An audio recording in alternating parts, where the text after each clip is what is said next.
When British forces approached Bergen-Belsen in April 1945, they negotiated an unusual truce with SS leadership.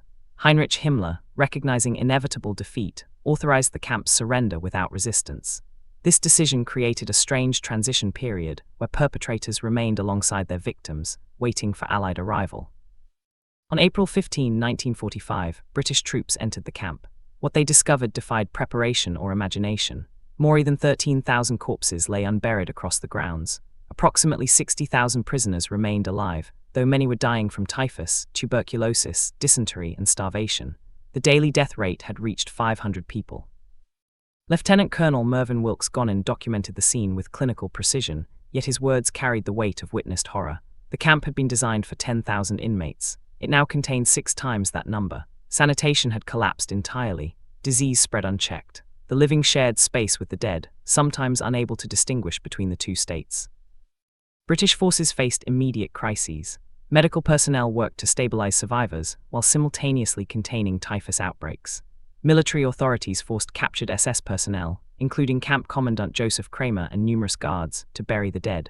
This was not vengeance but necessity. The corpses posed severe health risks to survivors and liberators alike. Among those who remained at Bergen-Belsen were female SS guards. Their presence surprised Allied forces, who had not anticipated women's systematic participation in concentration camp operations. Survivors immediately identified several guards, providing detailed accounts of specific acts of cruelty.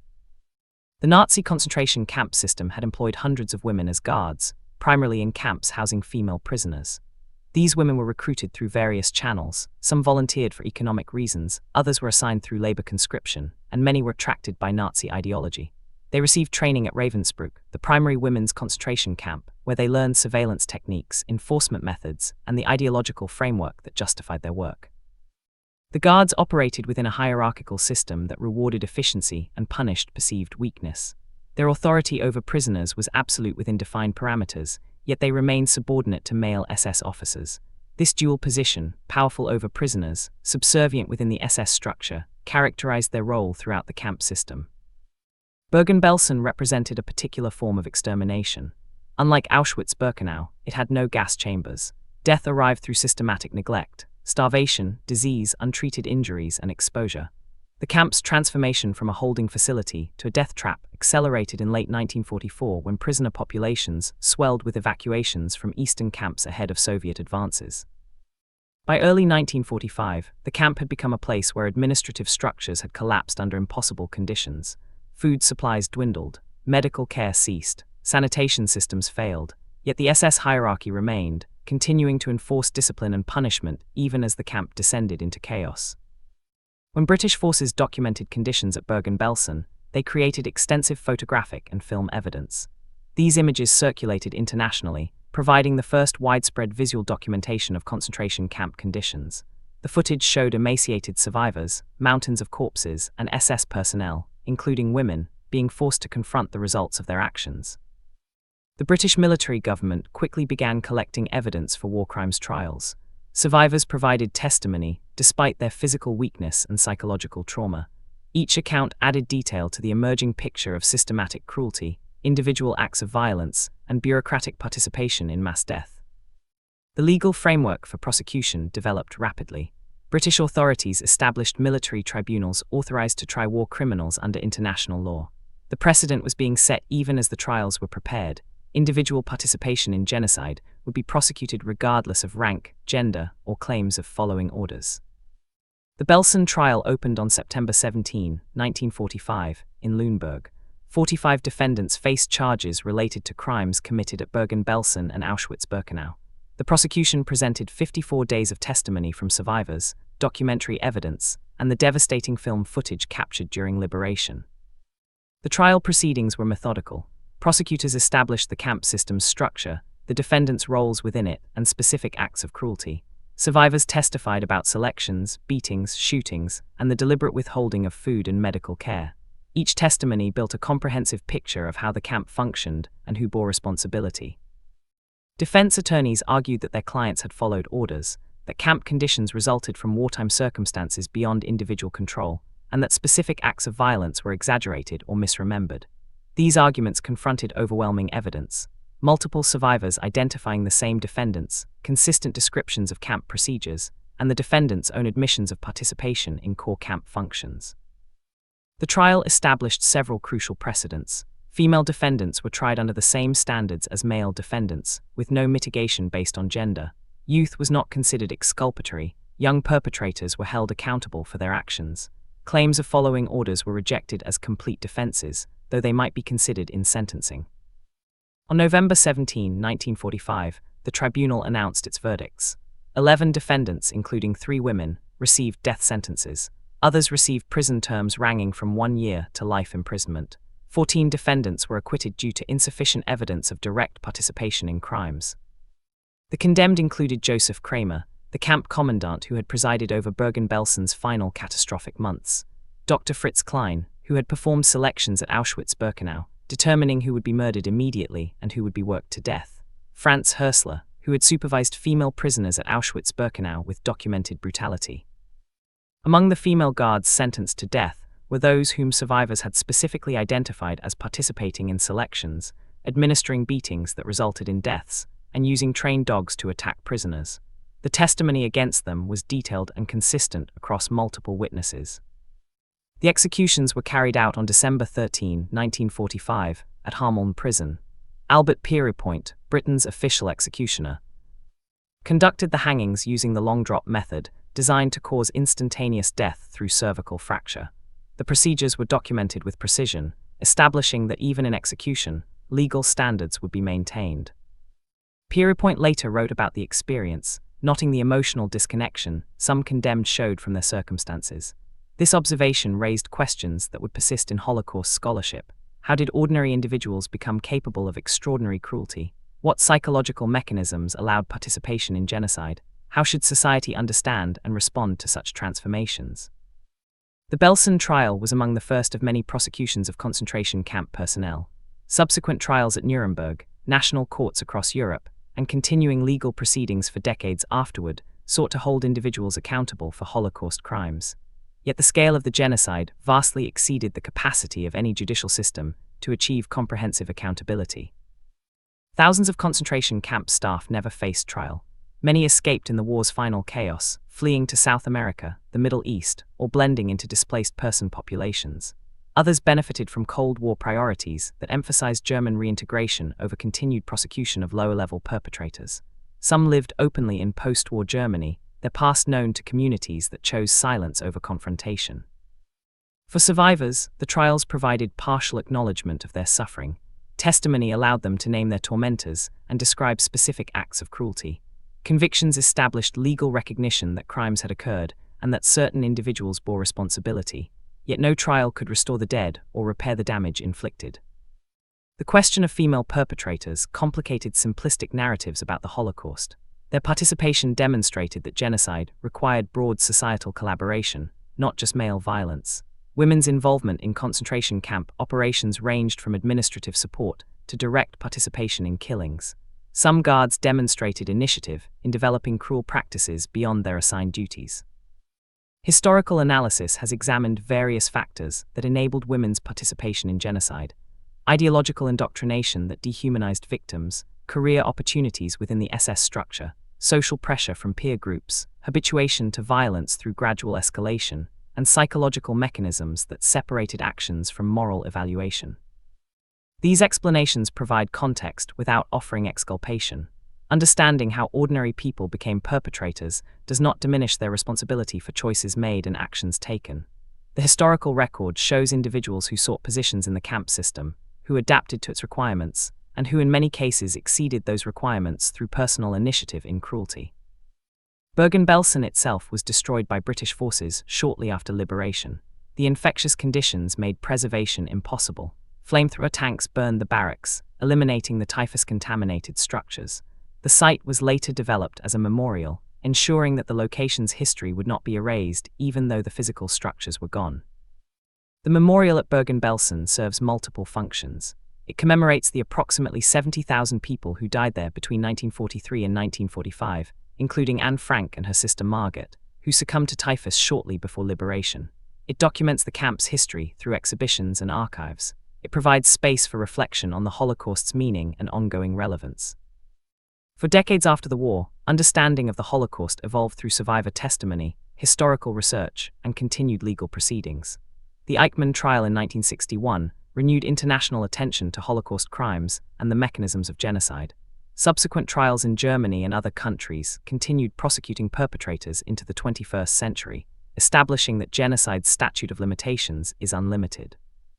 The legacy of the Belsen Trial extends beyond its immediate verdicts.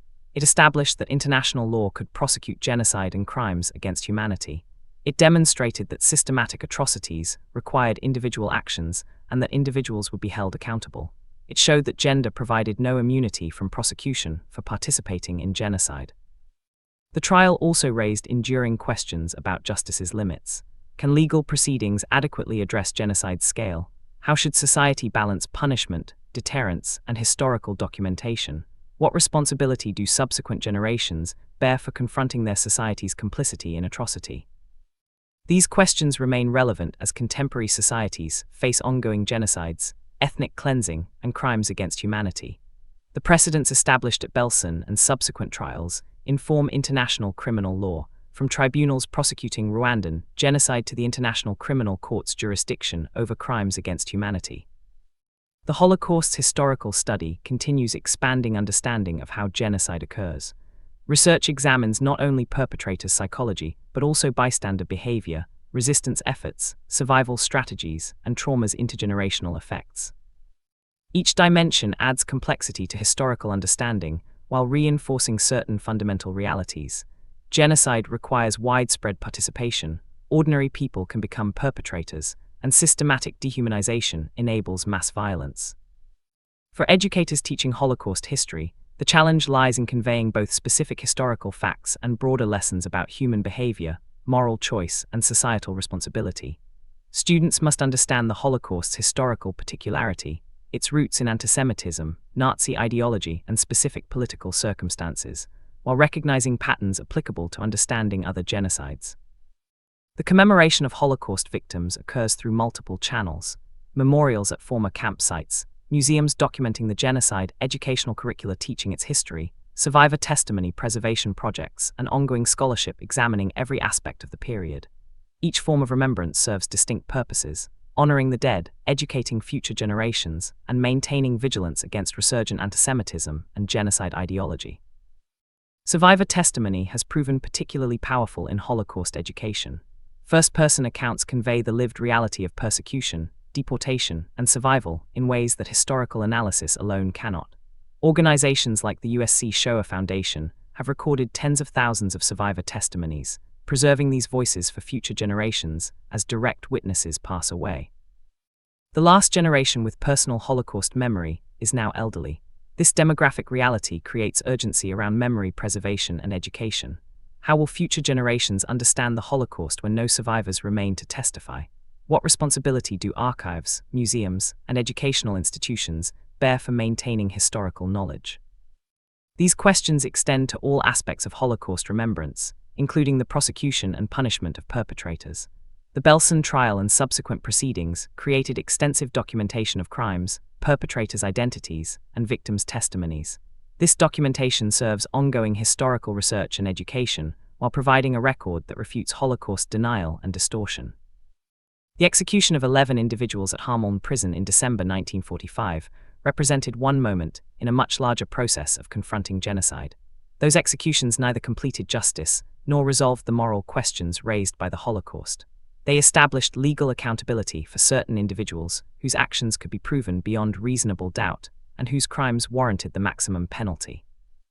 The vast majority of concentration camp personnel never faced such accountability. Some received lighter sentences, others escaped prosecution entirely.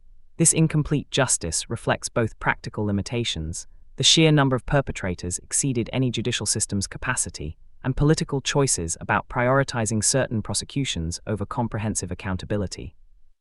For Holocaust survivors, imperfect justice was still meaningful. The convictions and executions of particular perpetrators validated their testimony and suffering. The trials documented crimes that might otherwise be denied or minimized.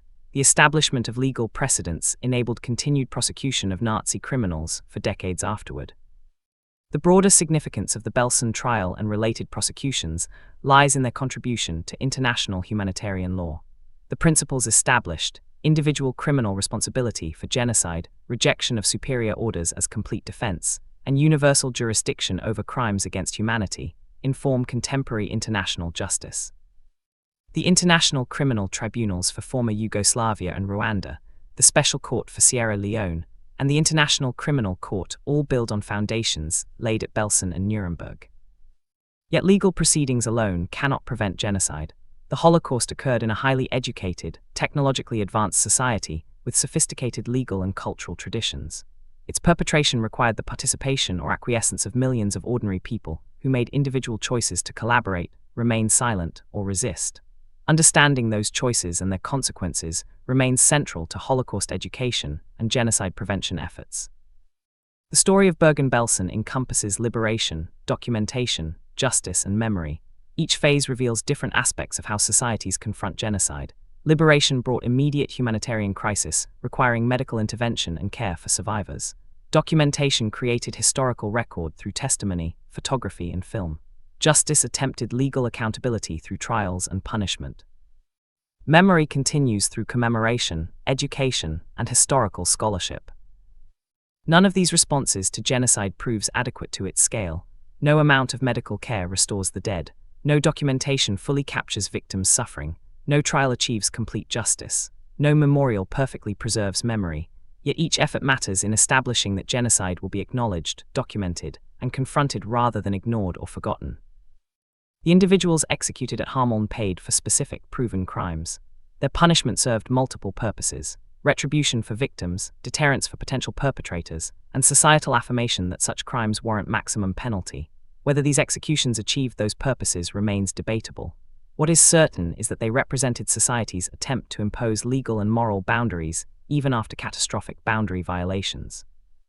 The Holocaust's legacy continues shaping contemporary society. It informs human rights law, genocide prevention efforts, and international humanitarian standards. It provides historical example of how systematic dehumanization enables mass violence. It demonstrates civilization's fragility and the ongoing necessity of defending democratic values, human rights, and the rule of law. For those who study Holocaust history, the challenge lies in maintaining both scholarly rigor and moral clarity.